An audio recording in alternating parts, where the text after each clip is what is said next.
তাহলে একজন মুমিন হিসেবে সর্বপ্রথম দায়িত্ব মানুষের উপরে অর্পণ করা হলো কার ইবাদত করা? আল্লাহর ইবাদত করা। দিন শুরু হবে আল্লাহর ইবাদত দিয়ে, প্রত্যেকটা দিনের শুরু হবে আল্লাহর গোলামি দিয়ে, আল্লাহর কাছে সেজদা দিয়ে, আল্লাহর কাছে মাথা নত করে একজন মুমিনের দিন শুরু হবে। তাহলে আল্লাহ বলছেন যে আমি জিন এবং ইনসান মানুষকে সৃষ্টি করেছি একমাত্র আমার ইবাদত করার জন্য। এটি কি পবিত্র কোরআনের একটা সুস্পষ্ট ঘোষণা নয়? ঘোষণা দিচ্ছেন আল্লাহ যে আমি তোমাদেরকে সৃষ্টি করেছি, শুধু মানুষকে নয় জিনকেও আমি আমার ইবাদতের জন্য সৃষ্টি করেছি। আল্লাহ একটা সুস্পষ্ট ঘোষণা দিচ্ছেন। সম্মানিত উপস্থিতি, এই যে আয়াত, এই আয়াতটাই মুমিন জীবনের উদ্দেশ্যের কেন্দ্রবিন্দু। ইবাদত শব্দটি ব্যাপক, শুধুমাত্র সলাৎ, সিয়াম, হজ, জাকাতের মতো আনুষ্ঠানিক পর্বের মধ্যেই ইবাদত সম্পূর্ণ সীমাবদ্ধ নয়, বরং প্রতিটি ক্ষণ, প্রতিটি কাজ, প্রতিটি কথার মধ্যেই আল্লাহর সন্তুষ্টি থাকতে হবে। প্রত্যেকটা কাজের পেছনে আল্লাহর সন্তুষ্টি থাকতে হবে এবং সেটিও ইবাদতের অন্তর্ভুক্ত হয়ে যাবে। কোনো মানুষ যদি কোনো মানুষকে সত্য কথা বলে উপদেশ দেয় আর সেটার পেছনে যদি ভালো উদ্দেশ্য থাকে, সেটাও ইবাদত হয়ে যাবে।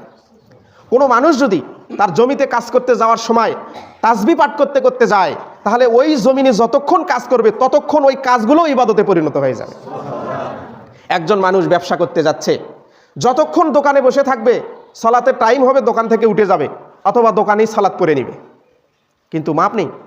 আবার অবসর সময়গুলোতে তাসবিহ পাঠ করবে, দোকানে যতক্ষণ থাকবে, যতক্ষণ সে দুনিয়ার কাজেও সময় ব্যয় করেছে, অথচ তার আল্লাহর হুকুম পালন করার জন্য, আল্লাহর সন্তুষ্টি ওখানে থাকার কারণেও দোকানের কাজগুলোকেও আল্লাহ ইবাদত হিসেবে কবুল করে নেবে।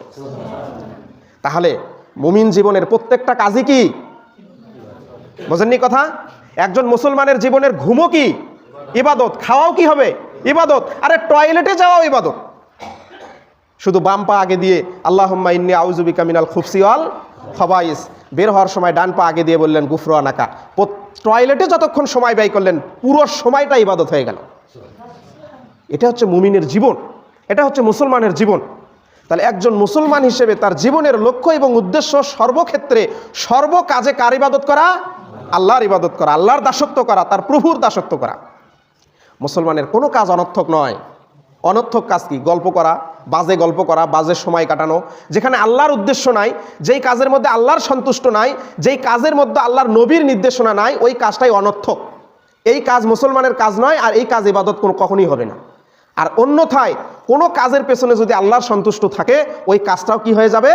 ইবাদত হয়ে যাবে, অথচ ওটা আল্লাহর কিন্তু কাজ নয়। ঘুমটা কি আল্লাহর কাজ? কিন্তু ঘুমের দোয়া পড়ে যখন আমি ঘুমাবো, আবার ঘুম থেকে উঠে দোয়া পড়বো, তখন পুরো ঘুমটাই কি হয়ে গেল? ইবাদত হয়ে গেল। সুবহানাল্লাহি ওয়া বিহামদিহি। কত সহজ মুসলমানদের জীবন, কত ভারসাম্যপূর্ণ জীবন, কত শৃঙ্খলাপূর্ণ জীবন মুমিনের। একটা মানুষ যদি ইসলাম মেনে তার জীবন পরিচালনা করে, প্রত্যেকটা দিনের সময় কাটায়, সে একটা স্মার্ট, পরিপাটি এবং সর্বোত্তম ব্যক্তিতে সমাজে পরিণত হয়। তার আল্লাহ সম্মান বৃদ্ধি করতে থাকবে প্রতিনিয়ত, মানুষের অন্তরে তার ভালোবাসা আল্লাহ প্রতিনিয়ত তৈরি করে দিতে থাকবে।